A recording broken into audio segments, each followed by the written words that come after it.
What time is the interview? 12:30? Yeah, I don't think we're gonna do it though.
And the motorcade arrived.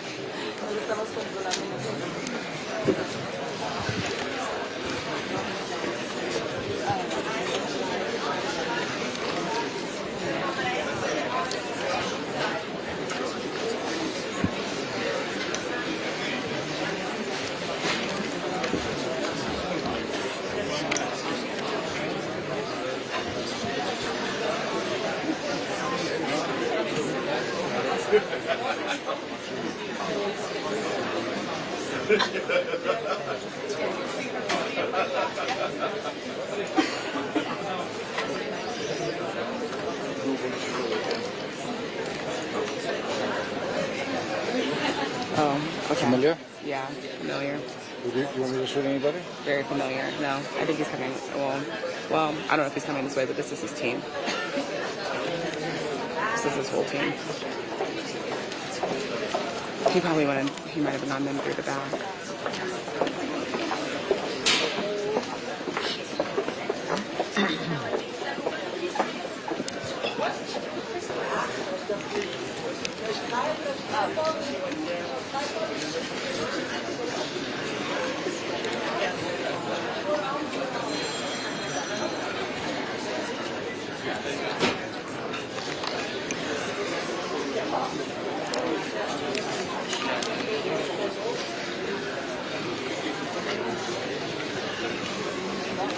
Is he normally just behind it? Or? Yeah. Typically, but he may have gone in through the back and they may have come around.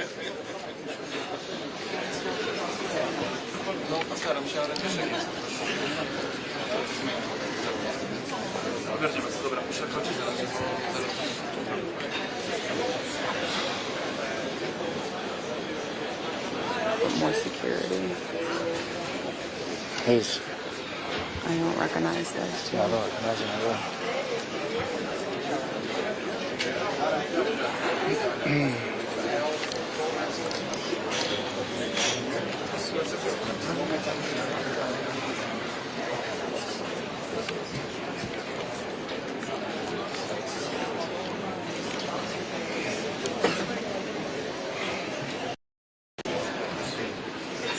They look very relaxed.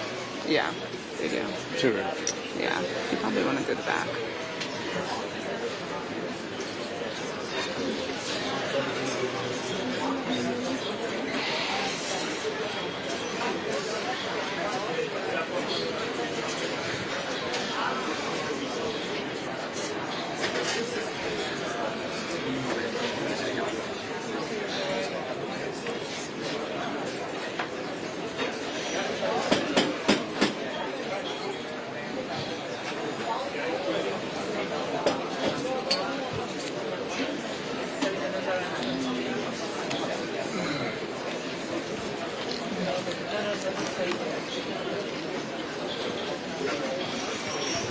I'm sorry. That's the White House press pool.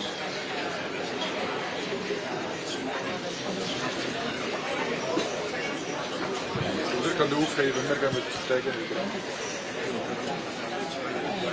It's not happening. He's in. Yeah? Yeah. If the press pool is If they're leaving.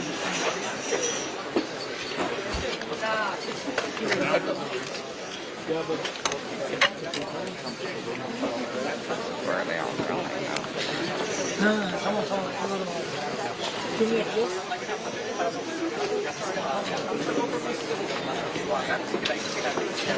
Dan juga apa saja yang dibahas dalam Board of Business.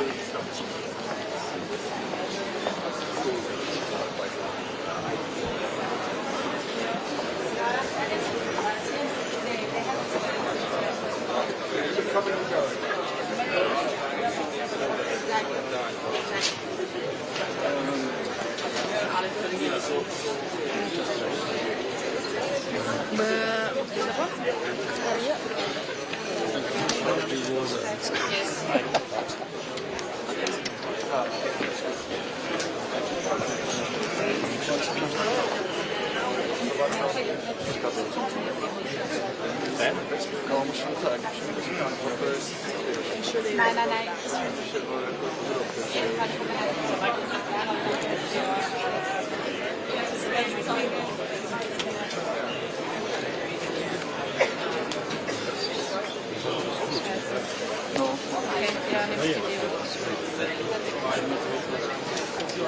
Czekaj, weź kamerę, ja to zrobię, co? Żebyśmy wiedzieli, jak to jest. OBS ist nicht.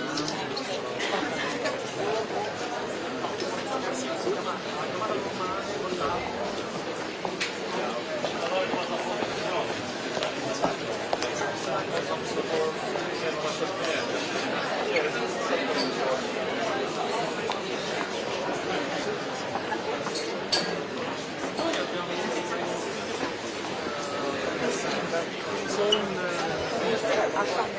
I see that's what that's been. I mean,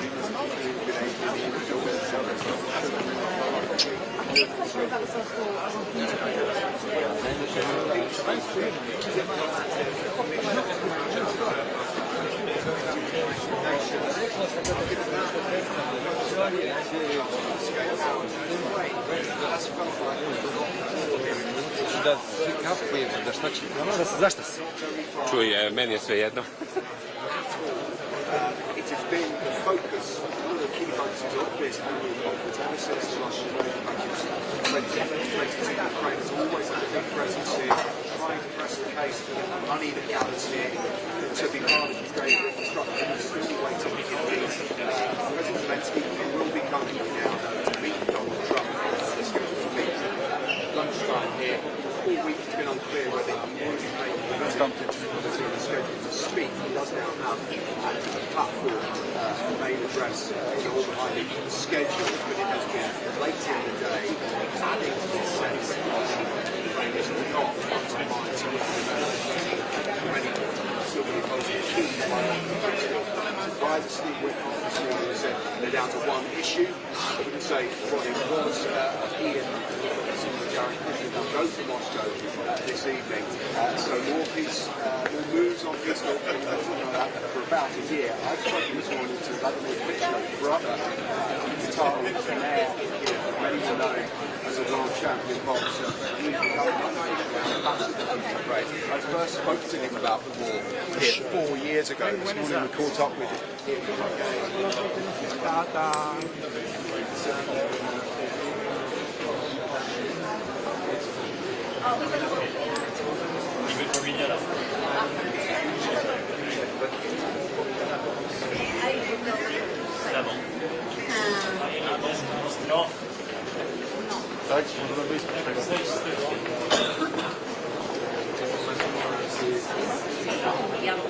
Il est dedans? Non, je ne sais pas, toujours pas. Il a encore. Il a un autre transe, je crois pas. Oui, par derrière, il y a l'élément.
Ils vont faire comme ça.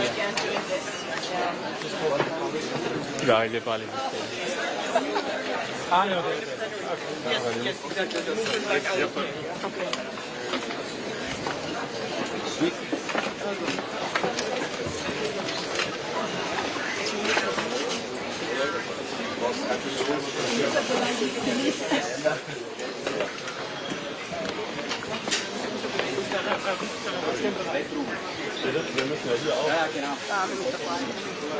Sorry, we need to clear all of this area. You need to move back. Thank you. Sorry, please step back.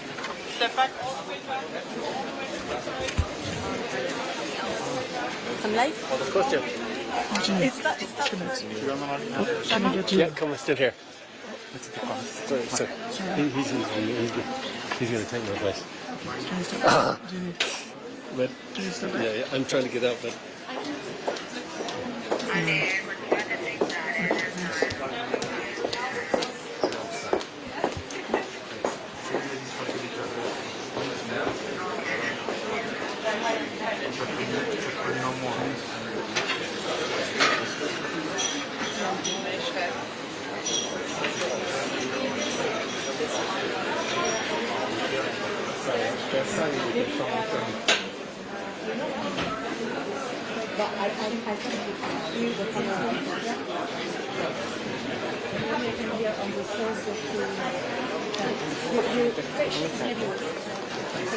Chiamano per la diretta, Sesta, se esce. Tu lo voglio in diretta, non puoi.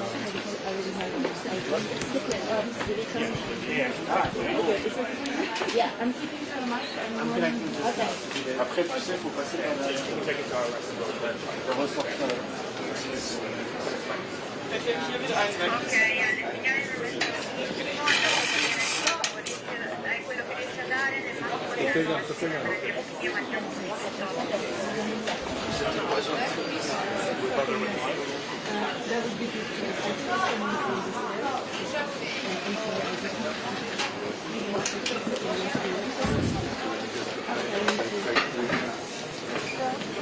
Sorry? Sorry.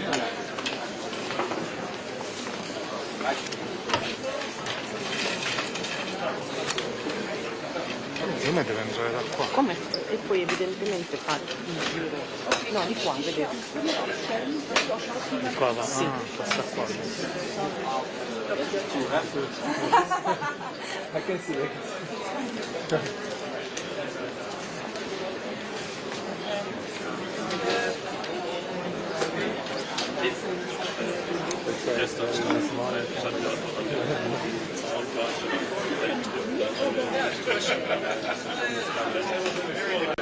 Poi viene di qua perché lui sta guardando di là. Come ieri.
Please welcome the founding members of the Board of Peace.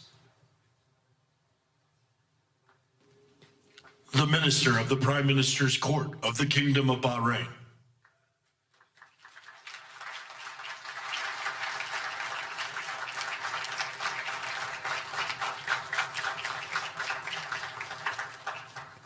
The Minister of Foreign Affairs of the Kingdom of Morocco.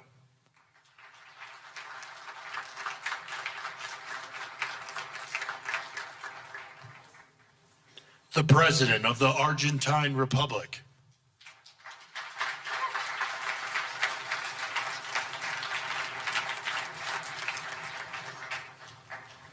The Prime Minister of Armenia.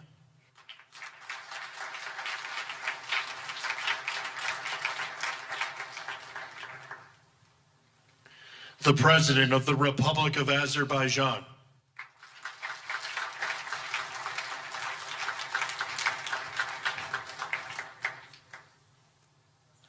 The Prime Minister of the Republic of Bulgaria.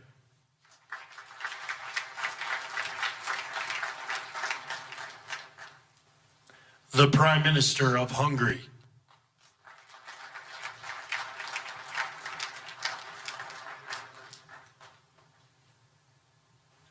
The President of the Republic of Indonesia.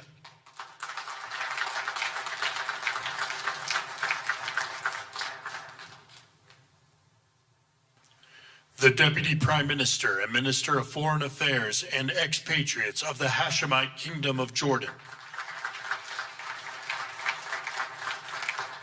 The President of the Republic of Kazakhstan.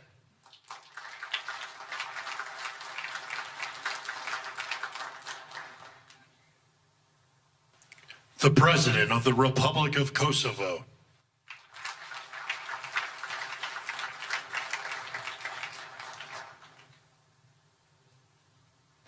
The Prime Minister of the Islamic Republic of Pakistan.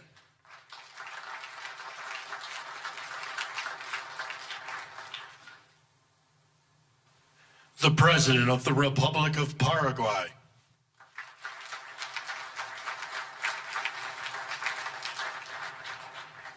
The Prime Minister and Minister of Foreign Affairs of the State of Qatar.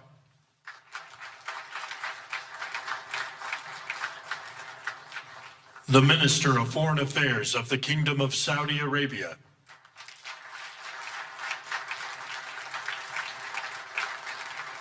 The Minister of Foreign Affairs of the Republic of Turkey.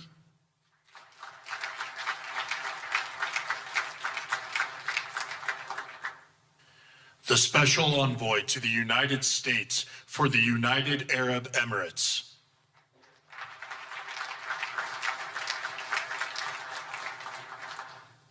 The President of the Republic of Uzbekistan.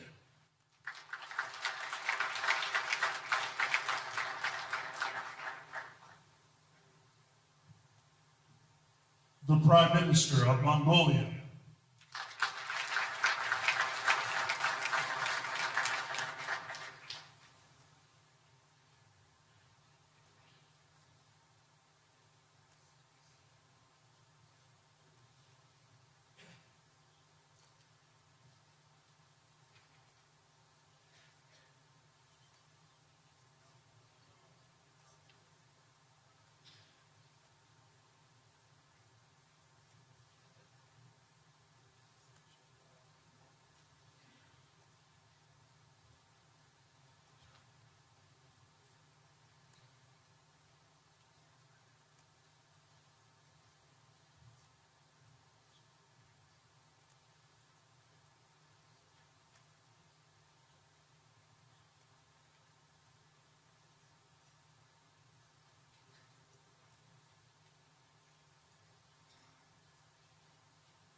Please welcome the Chairman of the Board of Peace, the President of the United States of America, Donald J. Trump.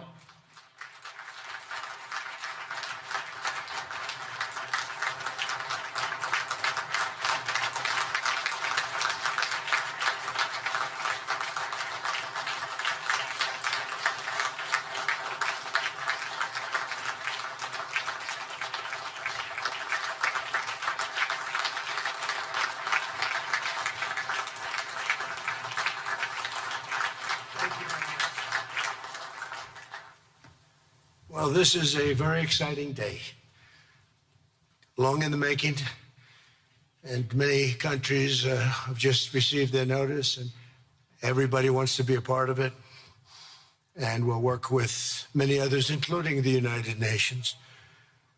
But I want to thank you all for being here. Yesterday, we had an incredibly successful visit with many of the world's top business leaders, the best, the biggest, most successful, and foreign heads of state. And now we have one of the most important meetings of all, the official formation of what is known as the Board of Peace.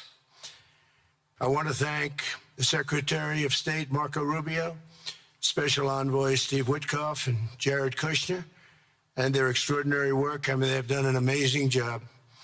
We have peace in the Middle East. Nobody thought that was possible.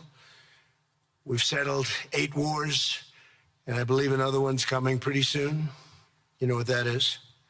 The one that I thought was going to be an easy one. It's turned out to be probably the most difficult.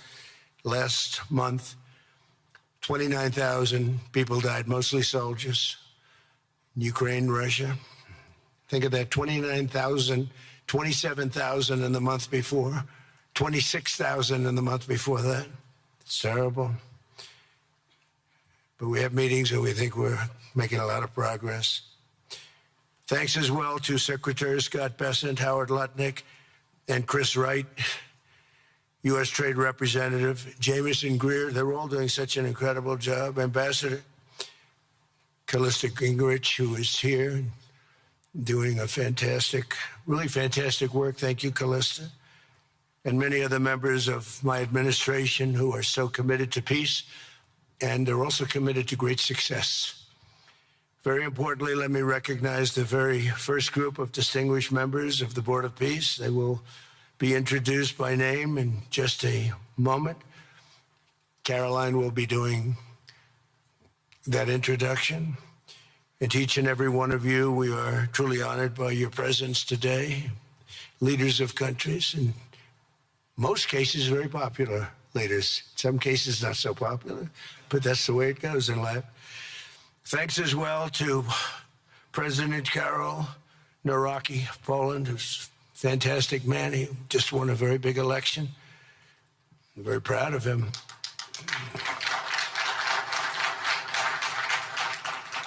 Amazing. Along with former Prime Minister of the United Kingdom, Tony Blair. Thank you, Tony, for being here. We appreciate it.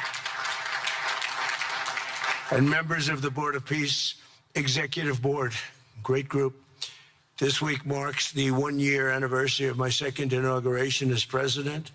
No administration in history has achieved such a sweeping turnaround in 12 months' time at home and abroad. We have a tremendous mandate. We won the popular vote by millions. We won every swing state, the 7. They were saying, can you win all 7? Is it possible? Because it's not done. And we won all 7. We have a great mandate back at home. As I said yesterday, the U.S. economy is booming with virtually no inflation. It was 1.2% for the last 3 months. And we inherited the worst inflation in the history of our country. And we have economic growth now of 5.4%, looks like. And I think that number can double and triple if we do the right things and if we change thinking so that if you announce good numbers, the markets go up instead of if you announce good numbers, the market goes down because everybody tries to kill it by lowering or raising interest rates depending on the situation. When America booms, the entire world booms. And we have secured commitments for over $18 trillion in new investment coming into our country, which is a record by many times over, not just by a little bit, by many times. There's no country ever in history that's gotten anywhere near that number. Slashed our trade deficit by 77%.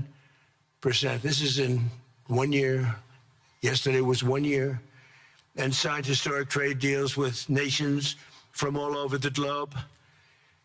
Today, the world is richer, safer, and much more peaceful than it was just 1 year ago. We put out all those fires. A lot of people didn't know, including me, that some of those wars were going on.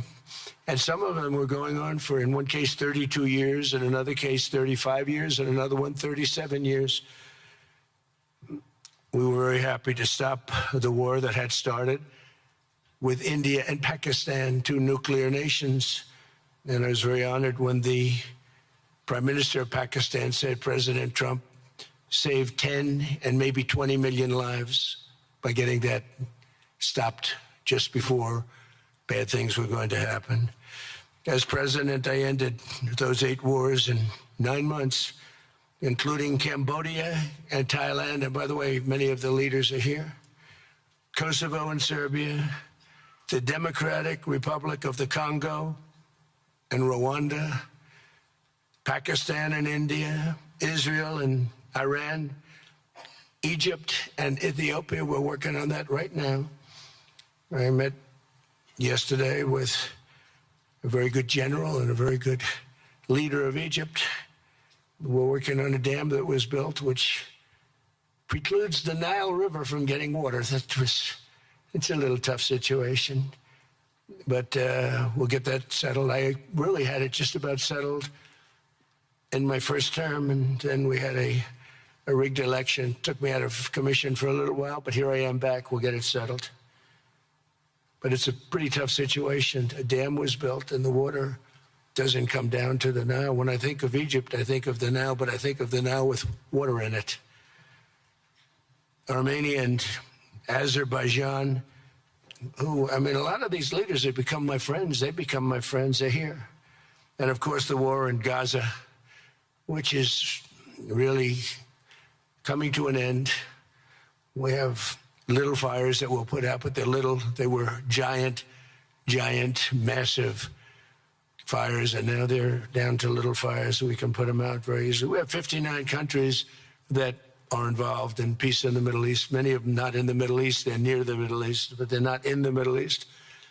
And many have said that if Hamas doesn't do what they promised they would do, and I think they probably will, but they were born with rifles in their hands. They were literally born. The first day they had a rifle put into their hands, but they have to give up their weapons. And if they don't do that, it's going to be the end of them.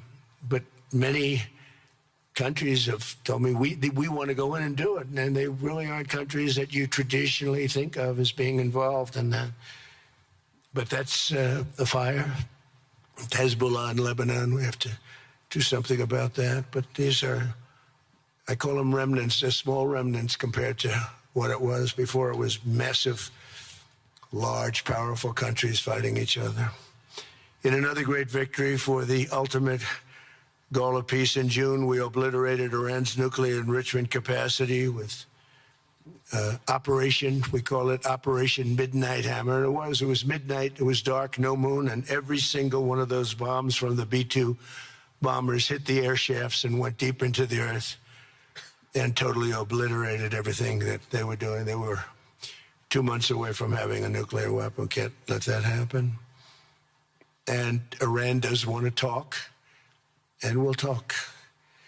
We've also hit ISIS in Syria, and very strongly, as you know. In my first administration, I took out al-Baghdadi, the founder of ISIS, and he was trying to start it up again because due to the tremendous talent of General Raisin Kane, as I call him, he wiped out ISIS in a period of 3 weeks in my first term. You know, we had a great first term, but the second term is, I think, blowing it away, actually. But we took out ISIS, and we had, it was gone, but during the Biden administration, it formed again a little bit. We hit it very hard in Syria. And Syria, by the way, I spoke with the president, is making a lot of progress, tremendous progress, actually. We're very happy about that. We took off all sanctions, which gives them a chance to breathe. And he is working very, very hard, and I think he's going to put it all together. So many things are happening, many good things. Threats to Europe and America, the Middle East, and other places are really calming down. It's a lot different than it was just 1 year ago. Just 1 year ago, the world was actually on fire. A lot of people didn't know it. And in Nigeria, we're annihilating terrorists who are killing Christians. We've hit them very hard. They've killed thousands and thousands of Christians. What's that all about? Much of this unprecedented success is possible because I rebuilt our military in my first term, and now we're making it even stronger. We have a budget of over $1 trillion this year, and next year we're going to $1.5 trillion. Our country's never done better economically. We're taking in numbers that we've never taken in, not only the fact that the investment is at 18 trillion plus, but our jobs numbers, everything is, I think, maybe better than ever before. I think you're going to see a lot of you are investing in our country. I think you're going to be extremely happy with your investments. I think you'll see numbers like you haven't seen before. I also secured commitments from virtually all NATO allies to increase their defense spending to 5% of GDP. Everybody but Spain. I don't know what's happening with Spain. Why would they not do that? They want a free ride, I guess, huh? Every country but Spain increased to 5%. I don't know why. We're going to have to talk to Spain. With America's renewed attention to security of the Western Hemisphere, I've stopped the invasion on our southern border and designated the drug cartels as foreign terrorist organizations. And you probably saw that we've virtually stopped almost 100% all drugs coming in by water. And now we're going to stop them on land. The land is easy. The water is tough. But that's down now. I heard it just last night. It was 97. Now it's 98.1%. And we're trying to figure out who are the 2% that are willing to get onto those boats. I don't think they watch television or the news. But we've taken out almost 100% of all of the drugs coming into the United States by water. And now we'll, I think, very easily stop them on land. That's the easy part. We wanted to wait till the other was taken care of. And earlier this month, thanks to the unrivaled skill, power, and might of the U.S. military, we have the most powerful military in the world by far. We captured the outlaw dictator, Nicolas Maduro, and the people of Venezuela are very happy about it. And we're having great relationships with the new leaders of Venezuela. The relationships have been good. We're opening up the country to our giant oil companies, and it's going very well. We've already taken out, think of this, 50 million barrels of oil, and a lot of that's going to go back to Venezuela. They'll do more income with us in a short period of time than they did in years, because as much oil as they have, and they have a lot, just about the most. After us, there's a couple of countries that are in that category, but we have the most, actually, and they're second between Venezuela and us. We have 62% of the world's oil, but they have very little production, so they'll have a lot of production. All the oil companies, we had meetings, you probably saw, all the oil companies want to go in. They want to go in immediately. They're already touring the sites. But our military was amazing. That strike was amazing. We had a second wave coming. We didn't need it. They said, no second wave. We don't want a second wave. The first wave was enough. And, of course, we're working to end the horrible killing in Ukraine, a war that should never have happened and would have never happened if I were president. That was not going to happen. I used to speak to Vladimir Putin about Ukraine, and it was the apple of his eye, but he would never have ever done it. Said, you can't do that, Vladimir. As part of this historic record of major peace initiatives, today we're announcing more details regarding the Board of Peace, so important. This board has the chance to be one of the most consequential bodies ever created, and it's my enormous honor to serve as its chairman. I was very honored when they asked me to do it. We had an idea to do it, and then they came, they said, you be the chairman. And but I take it very seriously. We have a great group of people and incredible young people that are leading it from within. It's running beautifully, started already. And every country, just about every country, wants to be a part of it. And we just sent out the letters a couple of days ago, and these are just the countries that are here. They happen to be in Davos. So we said, would be honored if you wanted to join us up on the stage. And it's really great. They're friends of mine. I think, let me see. Yeah, every one of them is a friend of mine. A couple, let's see, a couple I like, a couple I don't like. No, I like, actually, this group, I like every single one of them. Can you believe it? Usually I have about 2 or 3 that I can't stand. Usually I have 2 or 3 that I don't like. I don't find them up here. I like every one of these people. No, they're great people. They're great leaders. And the Board of Peace is composed of leaders, the top leaders in the world, actually. Last October, we released a plan for the permanent end to the conflict in Gaza, and I'm pleased to say that our vision was unanimously adopted by the United Nations Security Council late last year. Under phase 1 of this plan, we have painstakingly maintained that Gaza, and we're going to have it very strongly, and it's what we have, maintained the Gaza ceasefire, delivered record levels of humanitarian aid. We've given aid. You know, you used to hear all the people were starving and it was terrible. Now we have, you don't hear that anymore. We've delivered record levels of humanitarian aid. I want to thank the United States, but I want to thank some of the countries that are sitting right up here, because they've sent great aid, aid also in the form of money, where we go out and purchase food, and you don't hear those stories anymore with people starving.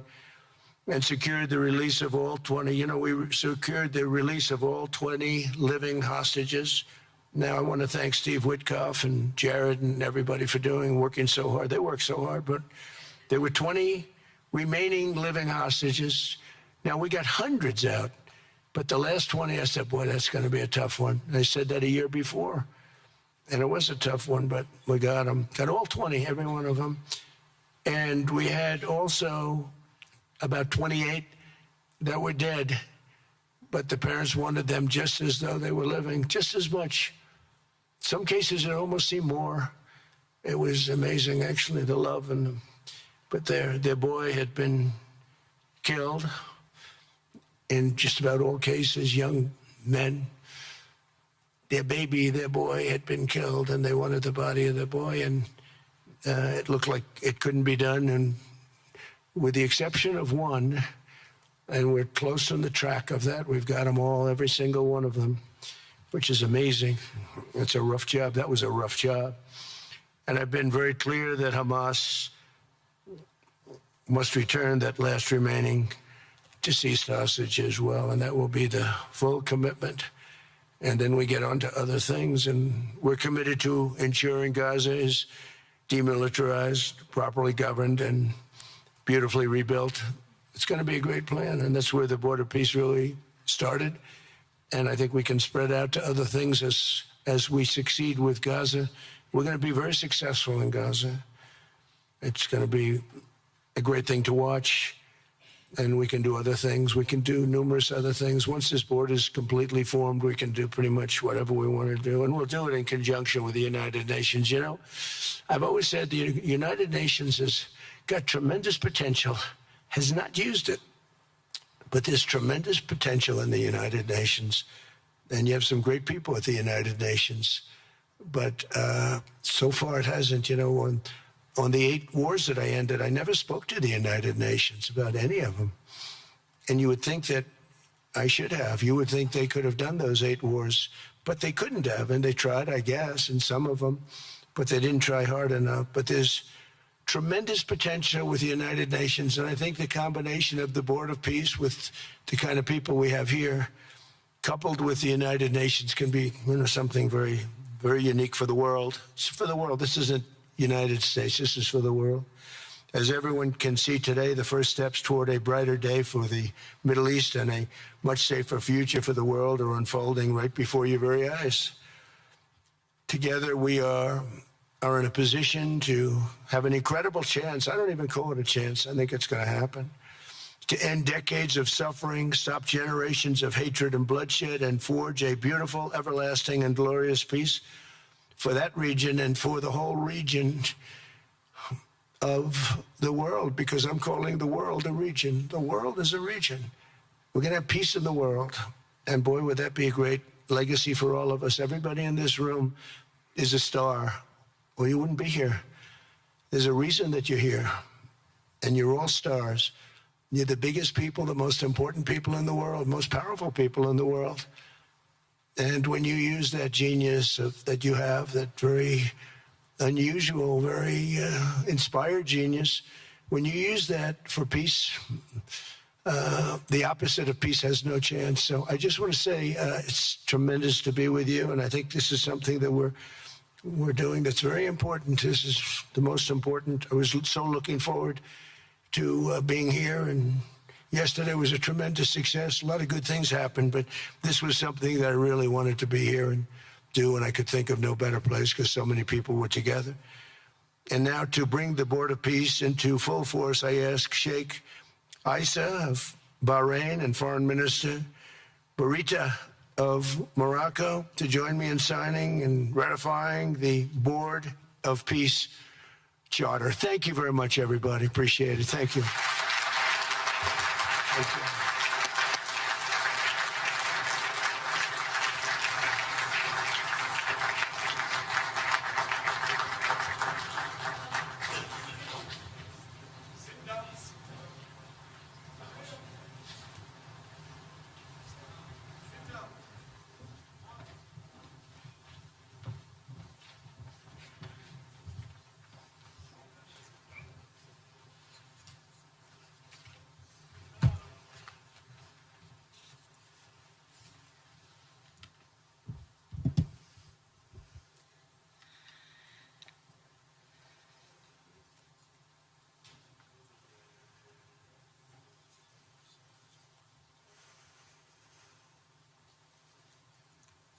Okay.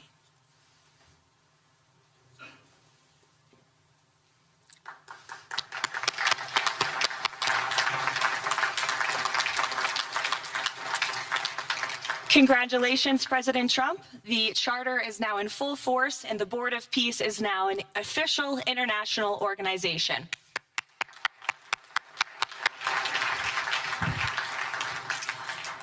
We will now continue the signing ceremonies, beginning with the President of Argentina and the Prime Minister of Armenia.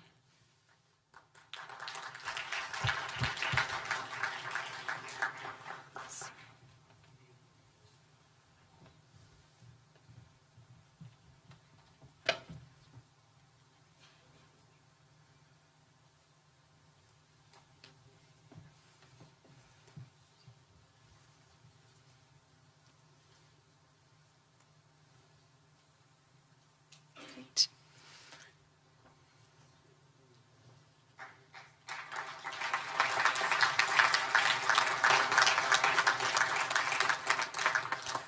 Next up, the President of the Republic of Azerbaijan and the Prime Minister of the Republic of Bulgaria.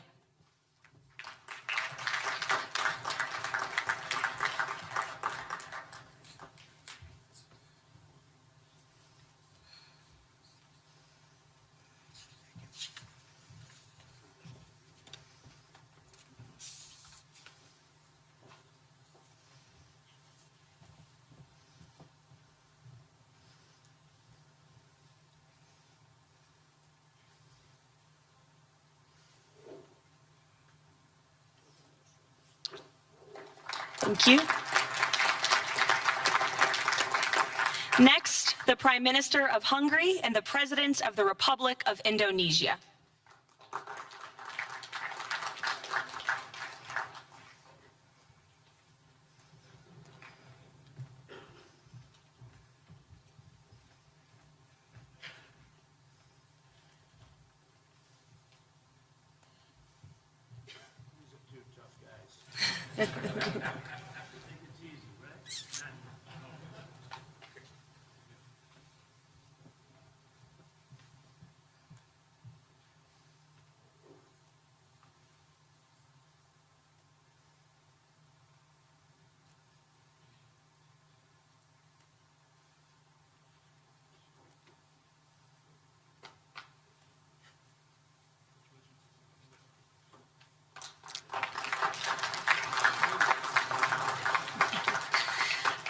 Next, the Deputy Prime Minister of the Kingdom of Jordan and the President of the Republic of Kazakhstan.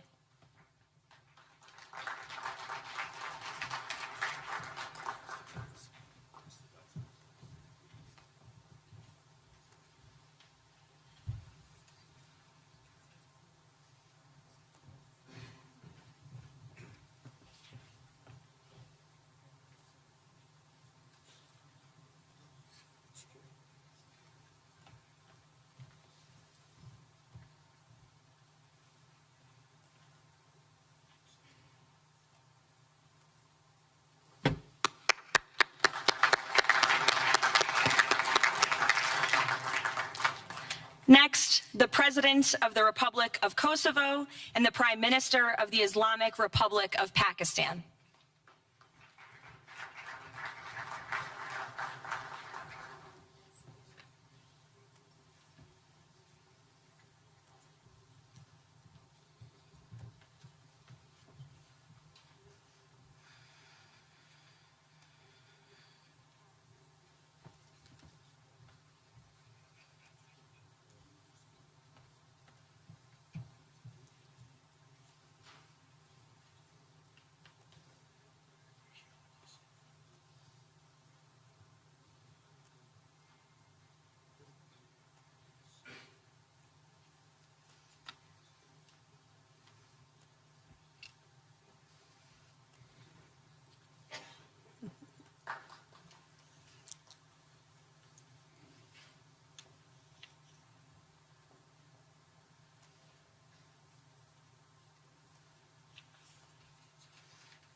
That's it. Yes. Thank you.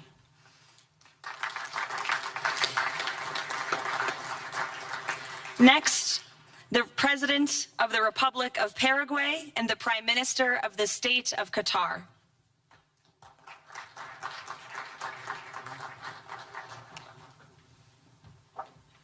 Hello, good, how are you?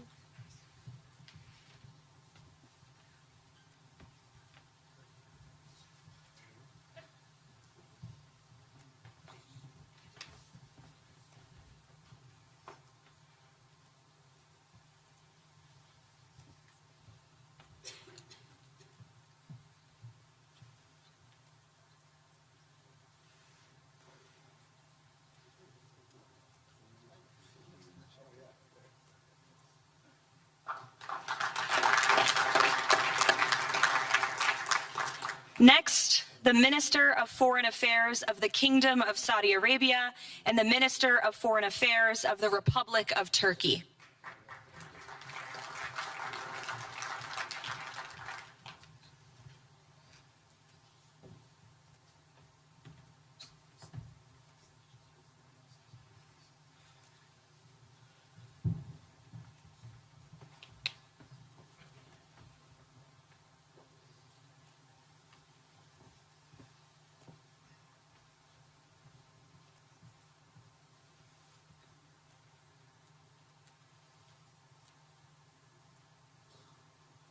Great.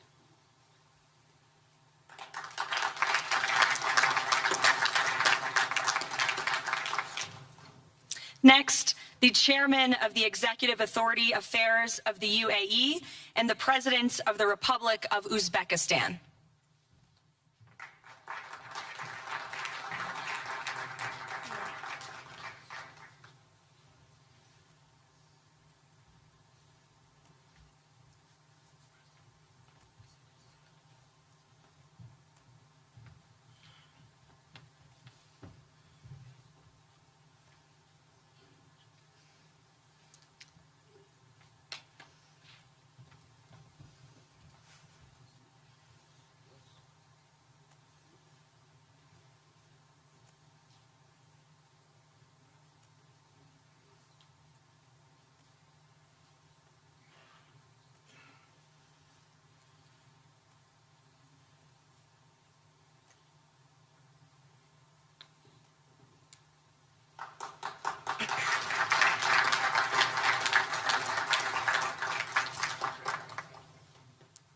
And last but not least, the Prime Minister of Mongolia.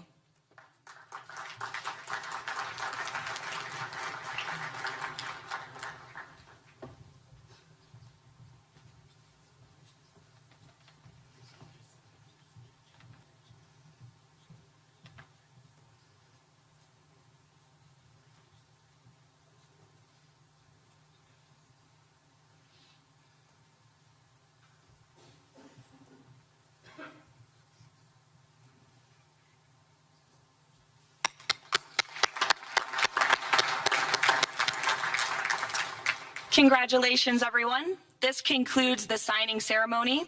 If President Trump and all of the Board of Peace members could please join the President around the table. The President is now going to sign the inaugural resolution that will resolve the Board of Peace's Gaza mandate per the United Nations Security Council Resolution 2803.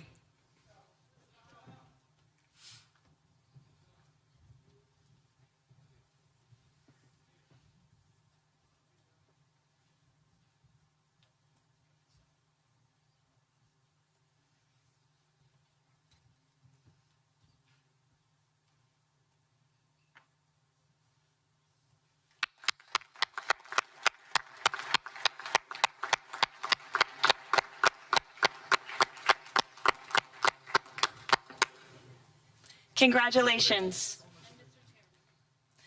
If President Trump and all Board of Peace members could please take their seats in the front.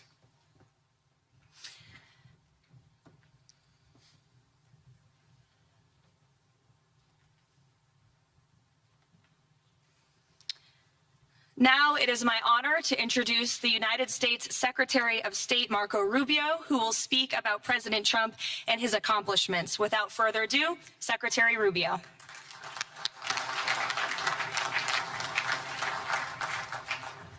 Thank you very much. It's an honor to be here today. It's an honor to serve as the Secretary of State during a historic presidency. And it's a historic presidency because the President of the United States, Donald J. Trump, is someone who is not limited by what others say is possible or what others say is impossible. He's not limited by some of the things that have happened in the past, and he's willing to talk to or engage with anyone in the interest of peace, always putting the American people and our national security first, but understanding that in the world that we share with so many others, peace is paramount to all of us. We are here today because of President Trump's vision. If we go back just a few months ago, people thought what was happening in Gaza was impossible to solve. 28 hostages that were dead, others that were still living, all these hostages that were being held. No one thought that that would ever come to a resolution without more fighting and more bloodshed along the way. In fact, frankly, many thought it was intractable. And sadly, many of the institutions that have served us well, in many cases, for the last 70 years, were unable to do anything about it. But President Trump had the vision and the courage to dream the impossible, to believe that it was doable, and to pursue it with all of his heart. And he was in that capacity assisted by an extraordinary team, and I think both Jared and Steve deserve a tremendous amount of credit, Jared Kushner and Steve Woodcock, for all the work they put in. And all of our partners here today. And now we have this Board of Peace, who I believe's possibilities are endless. Obviously, with a focus, first and foremost, on making sure that this peace deal in Gaza becomes enduring. And I know this president has it as his highest priority and will give it everything he has to make sure that this is successful. I also want to acknowledge the extraordinary leaders that are here today. This is not just a Board of Peace, this is a Board of Action. Just like President Trump is a president of action. A lot of times people like to give speeches. I've been to many of these forums, and they're not useless, and they're not, they have utility in many cases. But oftentimes in international affairs, we often find ourselves at events where people are reading these scripted statements, these strongly worded letters that they put out, but no action, nothing happens. This is a group of leaders that are about action. And the President of the United States is a president of action, of getting things done. And today is the beginning of that, of a new era and a new stage that we think is so important as a model to the rest of the world of what is possible.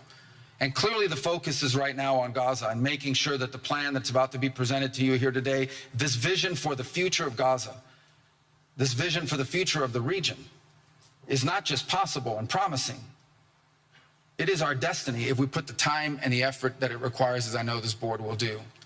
But I also think it will serve as an example of what's possible in other parts of the world. Without losing focus on what's before us now, this is what's possible for other places and other conflicts that seem impossible to solve right now. So I want to, on behalf of the United States, on behalf of the team that worked so hard on this, thank every single one of the leaders that are here today and all of the countries that have committed to joining, and many others who are going to join. You know, others either are not in town today or they have to go through some procedure internally in their own country because of constitutional limitations, but others will join. Many want to be a part of this effort because it is going to be a successful effort. And you see it reflected here today among countries of different backgrounds from different parts of the world, majority Christian, some, majority Muslim, others, who've come together. In fact, former adversaries who have joined here as part of this Board of Peace. And all was possible, and I want to acknowledge this again, because of the vision and the drive of the President of the United States. So thank you all for joining us here today. We appreciate it very much.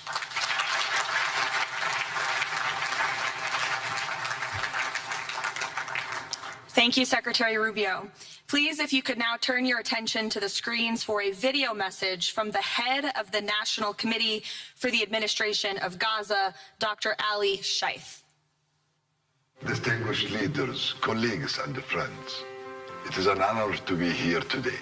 I want to start by thanking President Donald J. Trump and his administration for their intensive efforts to advance peace in the whole region. I also thank Egyptian President Abdel Fattah al-Sisi, Qatar, and Turkey as mediators, the Palestinian Authority, and members of the United Nations Security Council for welcoming the comprehensive peace plan. These efforts created the opportunity for a new future in Gaza Strip. But what will really matter is what comes next. This transition will succeed only if it delivers real, tangible improvements in daily life for Gazans. As Chief Commissioner of the National Committee for the Administration of Gaza, it's my responsibility to turn this moment into action, to restore order, to rebuild institutions, and to create a future for the people of Gaza defined by opportunity and dignity, under the principle of one authority, one law, and one weapon. As a first step, I am pleased to announce the Rafah crossing will open next week in both directions. For Palestinians in Gaza, Rafah is more than a gate. It is a lifeline and symbol of opportunity. Opening Rafah signals that Gaza is no longer closed to the future and to the war. I want to be clear, there is much more work ahead, and none of it is easy. The road forward will involve difficult decisions and setbacks, but this is a real step, and it marks a new direction. Now, I would like to address the people of Gaza. من أرض الكنانة أتوجه الآن بكلمتي إلى أبناء شعبنا الصامد الصابر في قطاع غزة. لقد صمدتم وحافظتم على أسركم وأرضكم خلال سنوات عصيبة هجاء صبرت أعماقكم وكل الحدود. إن صمودكم الأسطوري له أعظم ما قدمت. Your legendary steadfastness is the foundation upon which we will build our future together. This moment is not for looking back, but for moving forward toward a prosperous and bright future. A future where our children grow up without fear or anxiety, where work is rewarded, schools are opened, and daily life regains stability and security. The coming stage requires the concerted efforts of everyone. But you will not face it alone. Your voices have weight, your actions have impact, and your commitment to peace and the rebuilding of your communities will define the futures of the new Gaza Strip.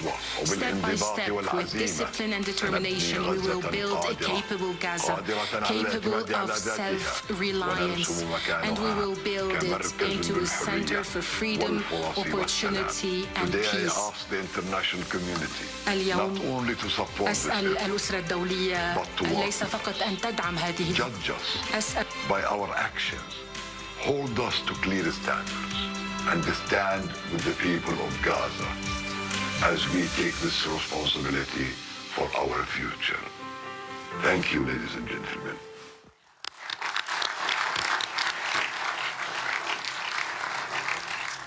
I now would like to welcome to the podium U.S. Special Envoy Steve Witkoff and Jared Kushner.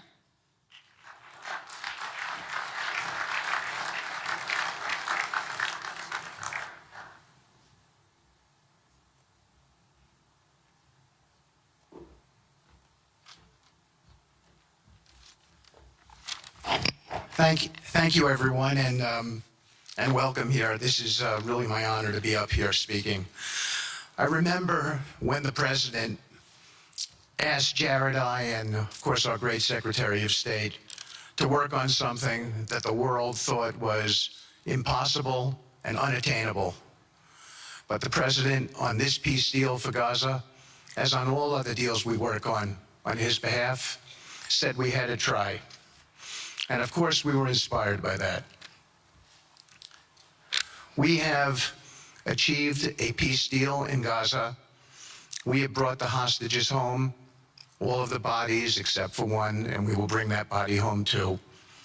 And maybe most importantly, we have created a sense of hope for what the future can bring in Gaza and all other places where the Board of Peace will operate.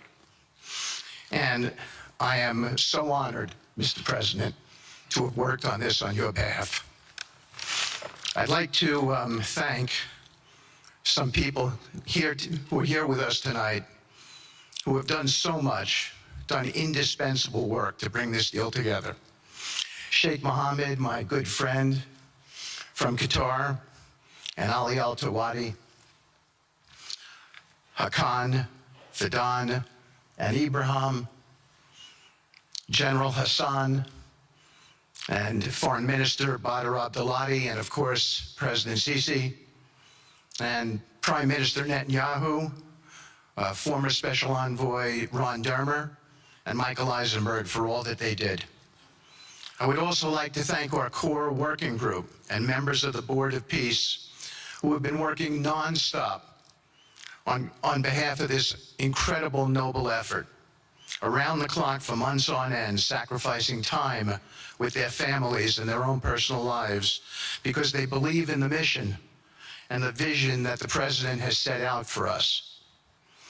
I'd also like to thank, those people include Tony Blair, Yakir Gabay, Josh Grunbaum, Aryeh Lightstone, Laurent Tankman, Admiral Cooper, General Frank, and I probably have forgotten some along the way. And then perhaps most importantly, I want to thank our administration. We have an incredible team. It's amazing to work for this administration. I think you see the results that we get on behalf of the President because he inspires us so much. So I'd like to thank the Vice President of the United States, J.D. Vance, for all of his help and guidance, our Treasury Secretary, of course, the Secretary of State, who we work hand in glove with, and a special thanks to our Chief of Staff, Susie Wiles, who is always available to us for consultation, for steering, and for all else that she does. Thank you.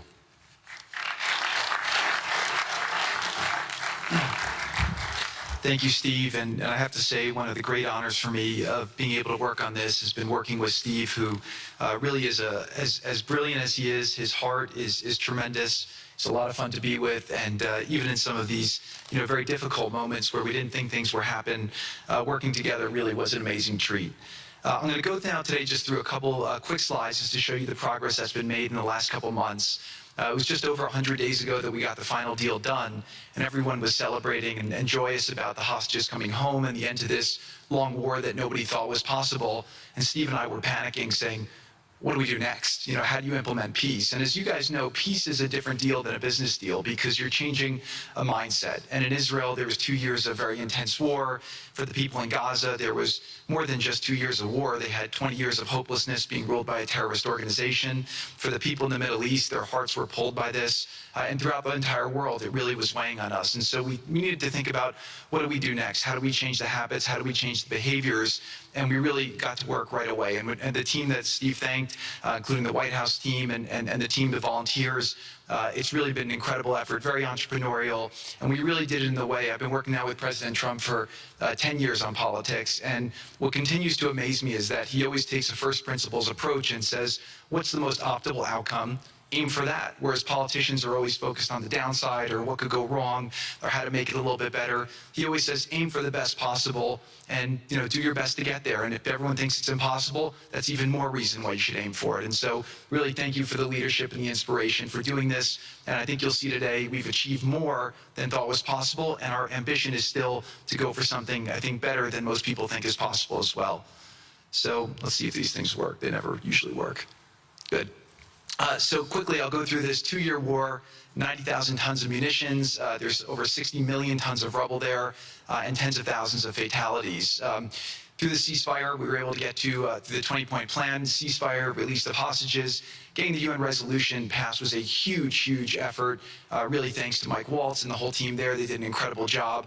And we then, with the help of the UN, we've worked very, very well with them. This is why you need a new organization like the Board of Peace to work with the UN. I want to thank Tom Fletcher. Did an incredible job of really getting it going. We've done historic humanitarian aid.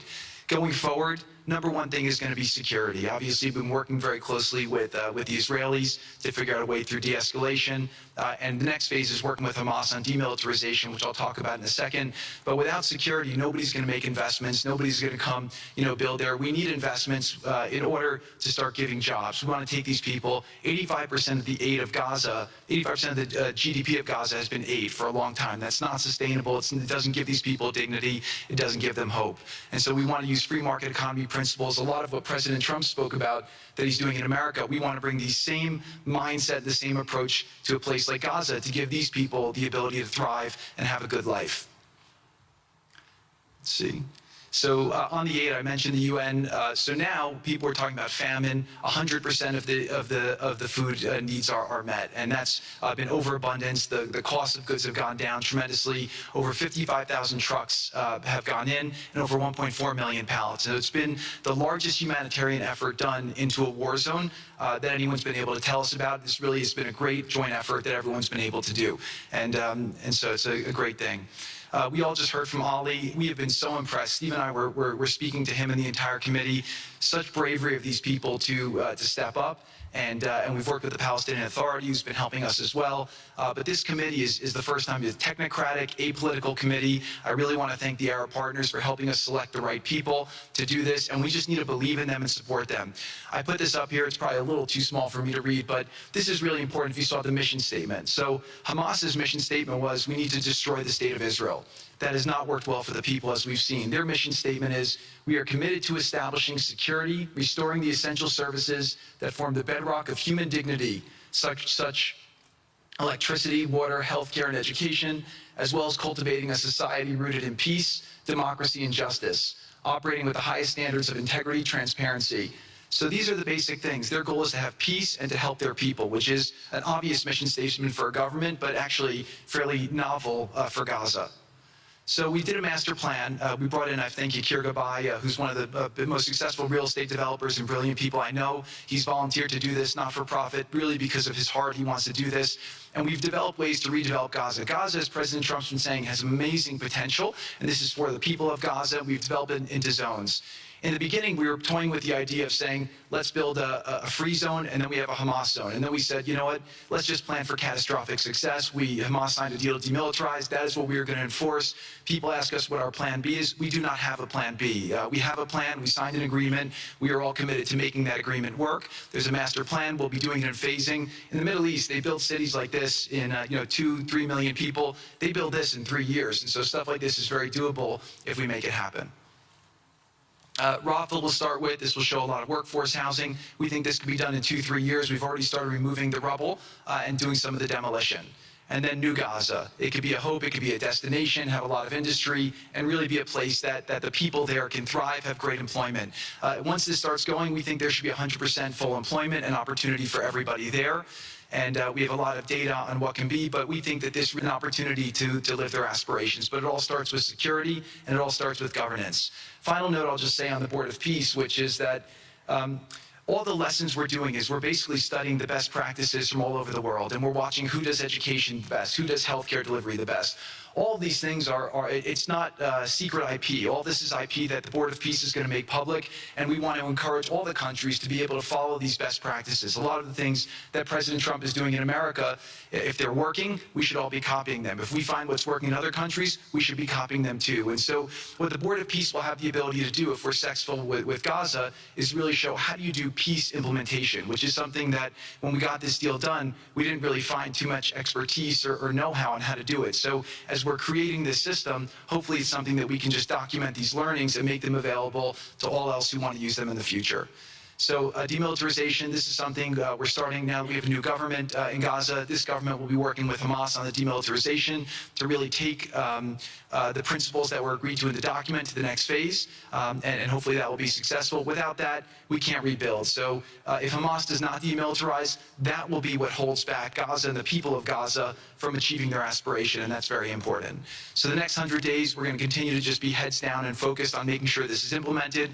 We continue to be focused on humanitarian aid, humanitarian shelter, but then creating the conditions to move forward. So thank you. Final point I'll just make is this is really only possible because of the work of so many people and President Trump's great leadership. But a lot of you have been asking, how can we help? So the countries have all been incredibly generous. We'll be doing the first conference where we'll announce a lot of the contributions that will be made in a couple weeks in Washington. From the private sector, there'll be amazing investment opportunities. I know it's a little risky to be investing in a place like this, but we need you to come, take faith, invest in the people, try to be a part of it. And then finally, I'll just talk to people on the media and on the social media, which is, this deal only happened because we worked with Israel, we worked with Turkey, we worked with Qatar, we worked with Saudi, we worked with Egypt. I mean, everyone worked together. We worked with UAE. We all worked together to make this happen. I see a lot of people trying to escalate, criticizing Israel or Israelis criticizing Turkey or Qatar. Just calm down for 30 days. I think that the war's over. Let's do our best to try working together. Our goal here is peace between Israel and the Palestinian people. Everyone wants to live peacefully. Everyone wants to live with dignity. Let's put our efforts towards promoting those who are doing the work to build this up, like Ali and his committee. Let's focus on the positive stories, and let's just calm down, turn a new chapter, and if we believe that peace is possible, then peace really can be possible. So we're going to continue to work every day. We need all of your help to do it. And again, I just really want to thank President Trump for his leadership in doing this. This would not have been possible without your commitment to this.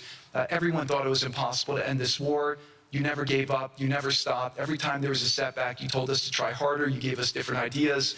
And we've made several impossible things happen just in Gaza to date. And no reason why we shouldn't be able to make even more impossible things happen. So really thank you for your amazing leadership.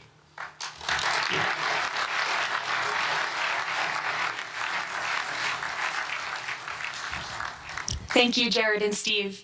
Now I would like to introduce and welcome to the podium the High Representative for Gaza, Nikolay Mladenov.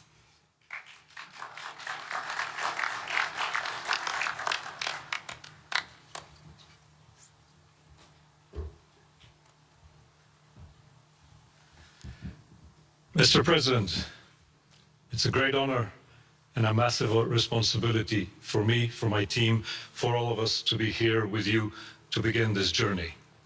Who would have thought 2 years ago that we will be sitting here with this group of countries, with this leadership, giving the people of Gaza a new chance? Who would have thought that last Friday I would be sitting, Mr. President, in Cairo with an amazing group of Palestinian technocrats, people who you don't see on the news, people who are not media personalities, but who are experts, who are committed to giving their people a chance in life. And this is what this is all about. For too long, Gazans, Palestinians, and Israelis have lived with conflict, with death, with destruction. Now, the page turns. And whether that page turns successfully really depends on all of us. We have the ingredients for it. We have the leadership of the United States and President Trump. We have a great group of countries joining the Board of Peace and more to come. We have a fantastic Palestinian team on the ground, and we must make it work. Our partnerships are there, our plans are in place, and we need your support.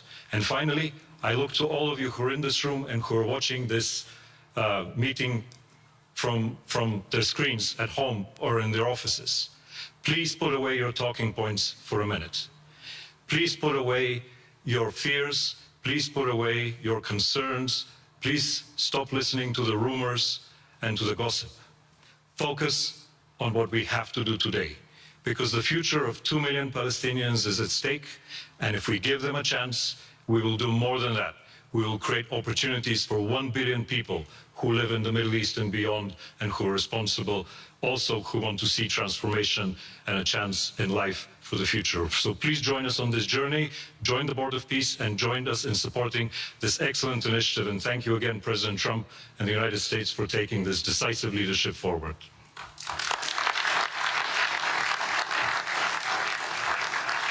Thank you.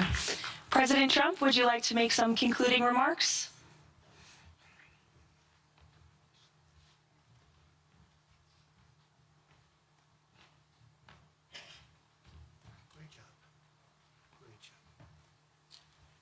Well, I just want to tell you it's all happening.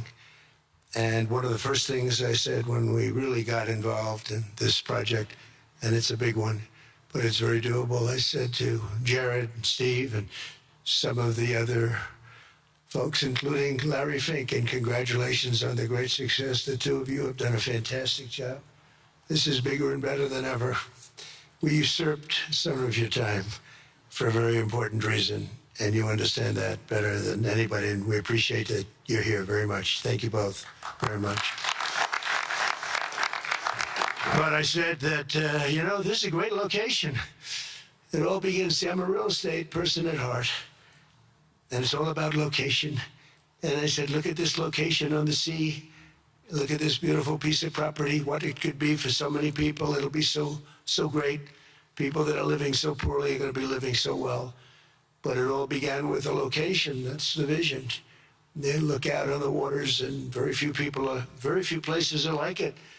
So we put together a team that's outstanding, a team that's done it before, a team that I think has done tougher jobs, if you want to know the truth. We've done some tough jobs. And we continue to, as far as the United States is concerned, we're behind it. And the United States has never been stronger, never been bigger, better. It's doing really well. You see that, building thousands of businesses, plants, factories all over the United States are right now under construction. Nobody's ever seen anything like it. And this is just an honor to be involved with this and to be involved with the great people in this room and the great leaders that are sitting on stage. We thank you very much. And we have many others that have signed up, and they all want to be members of the Board of Peace because it really will be important. This is not going to be a waste of time. We waste so much time on things that never happen. This will happen, and it's already happening. Thank you very much, everybody. It's a great honor to be with you. Thank you. Thank you.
talking about peace. So we need that kind of peace.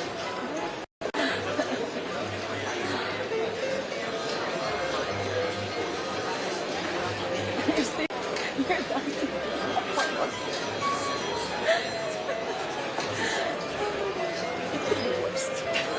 Believe me.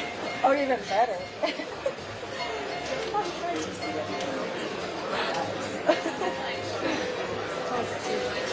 Yeah, that's a good point.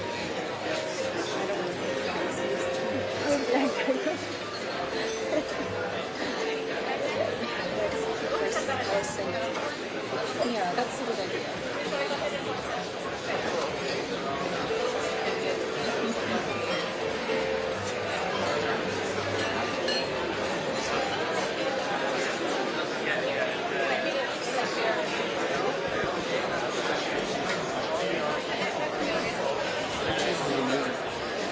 Not us.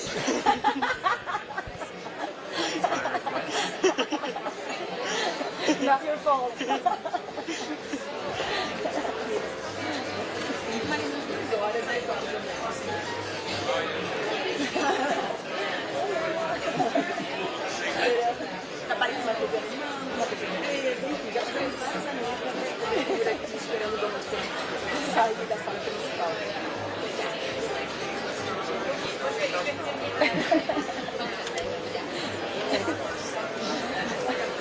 It's okay if I post? Yeah, it's fun. Part of the adventure.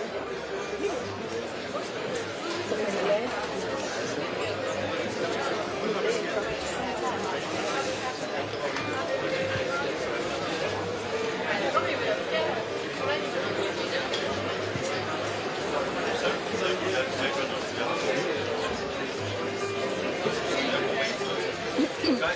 Mr. President! Mr. President! What are the plans? Mr. President, are you completely abandoning your plans? Will you have control of all This was a great day. Yesterday was a fantastic day. We've made tremendous progress. We'll be leaving in a little while, but this was a fantastic day, and I think the Board of Peace is going to be very powerful. How many pay the billion, sir? Will you have control of all of Greenland, Mr. President? How many countries have paid the 1 billion, sir?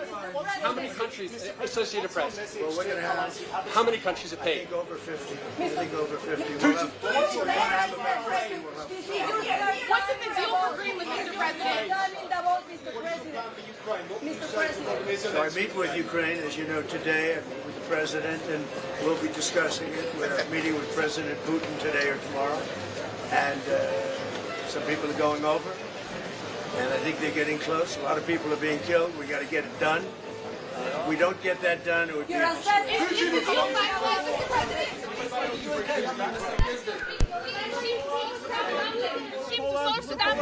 Mr. President, what are you going to do with Yemen? Only 2 EU countries. Is it a fail? Only 2 EU countries. Is it a fail? What do you want to say to Emmanuel Macron? He refused your... Thank you very much. What do you want to say to Macron? This was US President Donald Trump speaking here just after leaving. Thank you, Mr. President.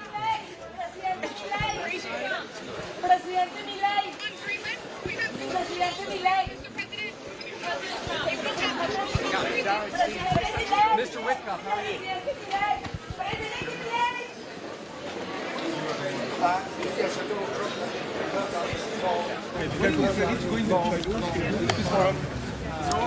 Mr. Orban, what did you decide to follow Donald Trump? From the agenda set by Donald Trump here in Davos all week has been Ukraine. The attempt to get the question to very positive noise, I didn't. He said people are going up by that. Steve Whitcomb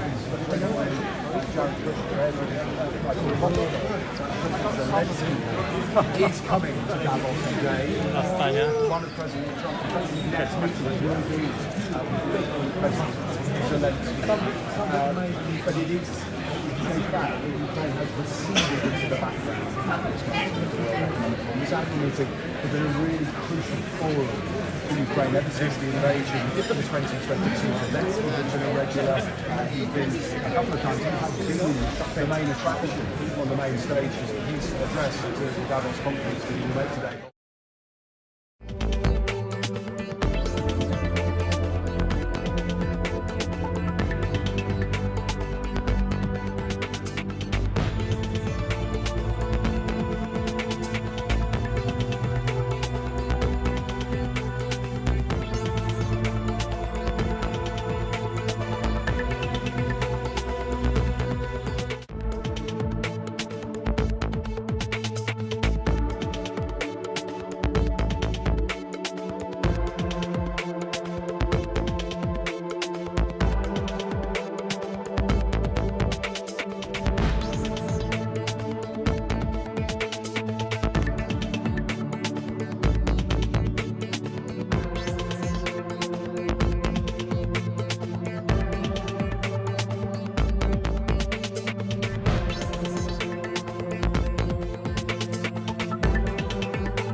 Mr. President, does this board mean the end of the United Nations?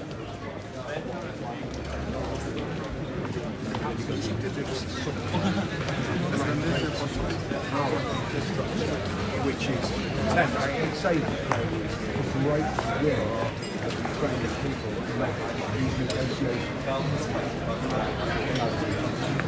to win. Much of it isn't going to come down to Excuse me, do you know where this open? Because we want to leave the place. Where do you want to go? Yes, we want to take our coat and leave the place. Do you have it there? Yes.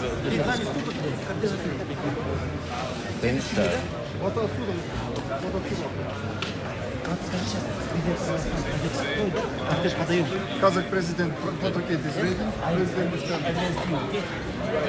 coming.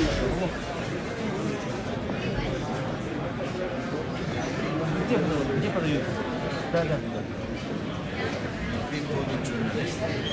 Ну что, одна делегация сейчас уходит, после них получается вы, да?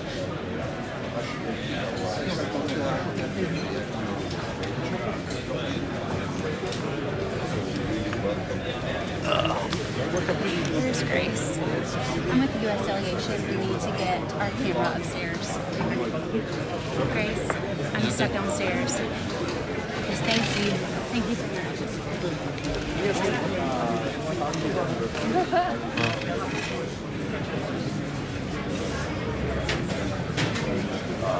Working for peace is something that is very, very good. I was the only Latin American country at the Sharm el-Sheikh meeting a couple of months ago. So our presence is very important. Now we have the president of Argentina also. So I'm sure that other presidents from the region will come. Is the end goal to replace the UN? No, I think we need to strengthen the global architecture. It doesn't matter how you call it, United Nations, Board of Peace, but the system was broken. The system was no longer being able to solve the problems that we face. So we need to understand, we need to face that we are in troubled times, and we need to work together. What do you want to say to countries like Sweden and France that have decided not to join? Well, they have their own dynamics, of course. They are more focused now on the issue of Greenland. I'm sure that this is letting them very unrest. But I'm sure that eventually they will come. They are very concerned, of course, about the same concerns that we have. It's not only Gaza, it's also the conflict between Russia and Ukraine. So we need to bring together every party, every region, and I really celebrate this initiative from President Trump. What would be your message to the Swedish Prime Minister, for example, who said this is not the club he wants to join? It doesn't matter how we call. It doesn't matter how, if it's the UN, if it's the EU, if it's the G7, the G20, or the Board of Peace. We need to work together. The world needs the support of all the parties and all the countries. But sir, isn't this undermining the United Nations and everything it has stood for, collaboration in a peaceful way? I'm very critical about the United Nations. I have made public opinions about this over the last 2 years. So the system was no longer working to solve the problem. So I celebrate that people is now realizing that we need to modify the system and we need to work together in something that works better. Modify, not end the United Nations. Absolutely, absolutely. I truly believe in multilateralism. What is the difference between this and United Nations? United Nations was not able to solve the conflict in Gaza. President Trump has been able to solve it. So something has changed. Thank you very much. Jag pratade med Whitford förut. Han var typisk. Han var liksom så här, så det här är kritiska Sverige. Men han, det här Paraguay, det är Paraguay. Paraguay, president of Paraguay. Så han liksom men Mr. Infantino, how can sports? Infantino. Would you say that the upcoming World Cup will be the best ever?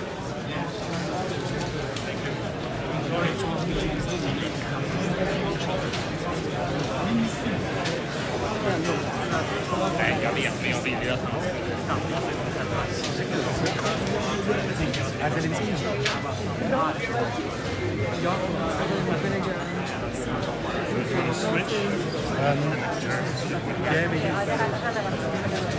Thank you so much.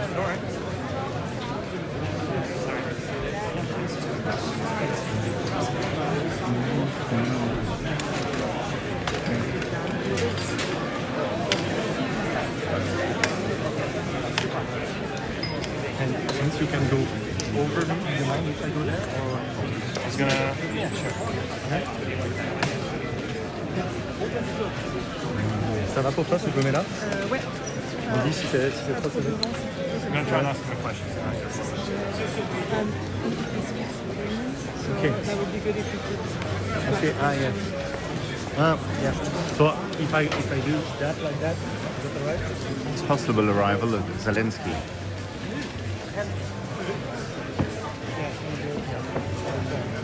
Prime Minister Blair. Prime Minister Blair. Mr. Blair, please, 5 seconds. Prime Minister. Jag därför ger mig en kamera i mina dagar.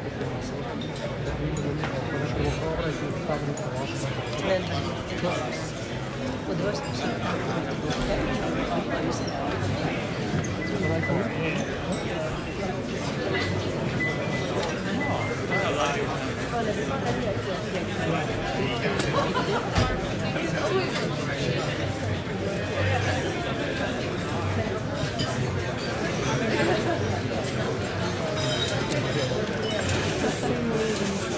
Well, I think we meant it.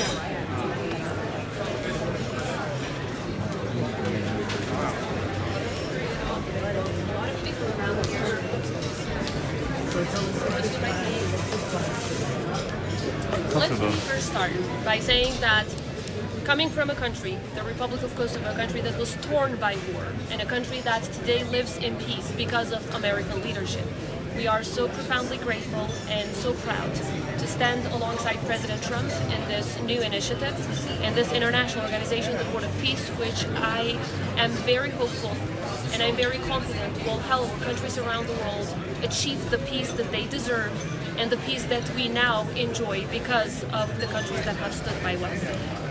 As I said, I strongly believe in the leadership of President Trump and his team, and now alongside the other leaders that have joined the Board of Peace, we will be giving our contribution to support through our expertise and a wide range support to make sure that this plan works. At the very front and center of everything we do is the lives of the people. This is about saving lives. I know that firsthand. We grew up as children of war, everyone in our generation. And today, thanks to the leadership of the United States of America and many other countries that stood by us, now we can come back and help and make sure that we carry peace forward. I'm sorry? Why aren't the Europeans also on this piece of paper? Because Europe it's not a piece of paper, it's a historic initiative. It's an initiative of historic significance that has one very visionary aim, and that is to bring more peace and safety to the world. And Europe can help with that, as they have helped in Kosovo, and we're a European country. I strongly believe that Europe can support this initiative to make sure that in every corner of the world we have more safety, we have more prosperity, and we have more peace for the people. As I said, the people's lives are front and center of this initiative. How is it going to work?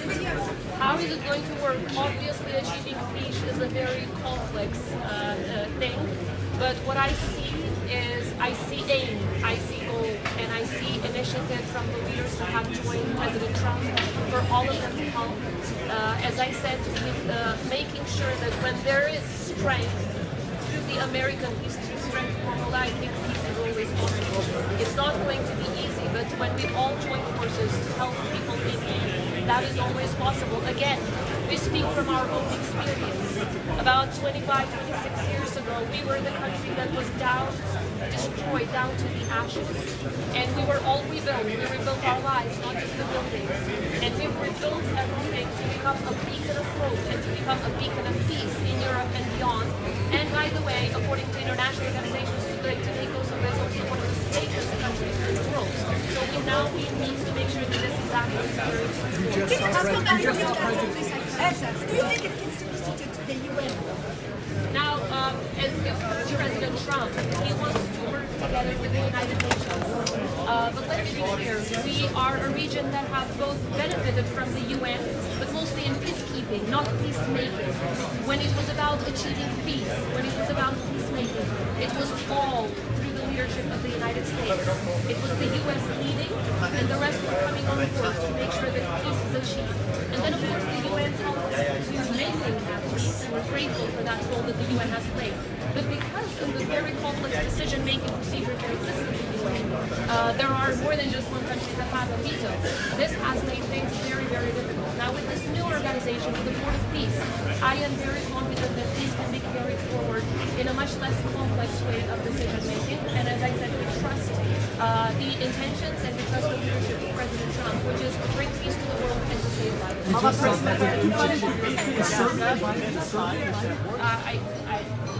Together, so I guess that's the answer.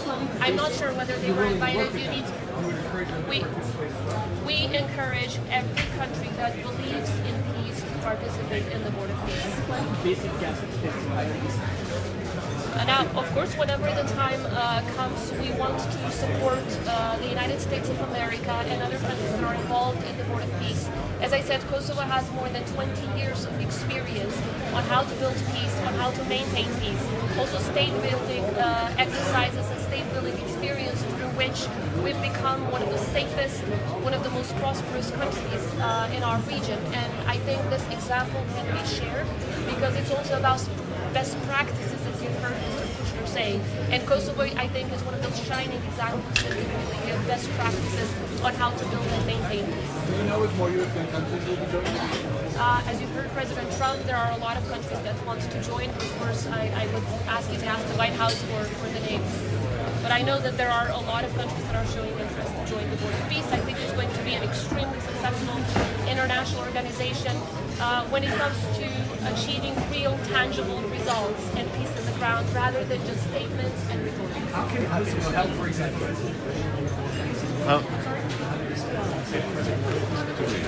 President Zelensky! Panie Prezydent!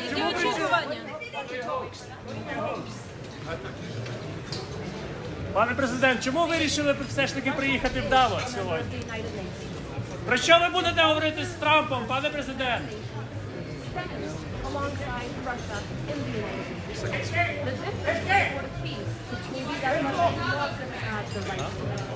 So my question really is it better to be in an international organization where Russia has the right to veto?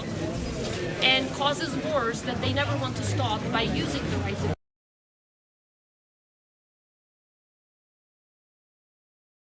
to